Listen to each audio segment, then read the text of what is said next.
32 दशलक्ष ट्विटरवर password hack. Mark Zuckerberg यांचं ट्विटर अकाउंट हॅक होऊन अवघे काही दिवसच उलटत नाही तर एक मोठी धक्कादायक बातमी आली आहे. जवळपास 32 मिलियन ट्विटर पासवर्ड हॅक झाल्याचा दावा लिकर्ड सोर्स या वेबसाईटनं केला आहे. NSG म्हणजे काय? 1974 मध्ये पोखरणमध्ये अणुचाचणी केलेल्या भारताला अणुतंत्रज्ञान मिळू नये हा उद्देश NSGच्या स्थापनेमागे होता.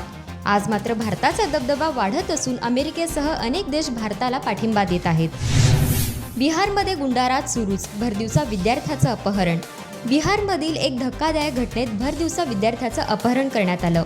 7 जूनला हे अपहरण करण्यात आलंय. हा सर्व प्रकार CCTVमध्ये कैद झालाय.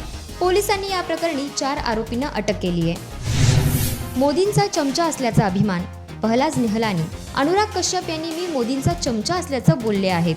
हो, मी चमचा आहे आणि मला याचा अभिमान आहे. मग मी काय इटलीच्या पंतप्रधानांचा चमचा असायला हवं होतं का? असा उलटा सवाल पहलाज निहलानी यांनी विचारला आहे. विराट कोहलीनं गायलं AR रहमानसाठी गाणं. Premier futsal लीगचा Virat Kohli brand ambassador असून त्याच लीगचे अँथम आपण विराटच्या आवाजात ऐकू शकणार आहोत. हे गाणं बनवलं आहे दस्तूर खुद्द AR रहमान यांनीच. नाम है फुटसल असे या अँथमचे बोल असून त्याचा म्युझिक व्हिडिओ येत्या 2 आठवड्यात लॉन्च होणार आहे.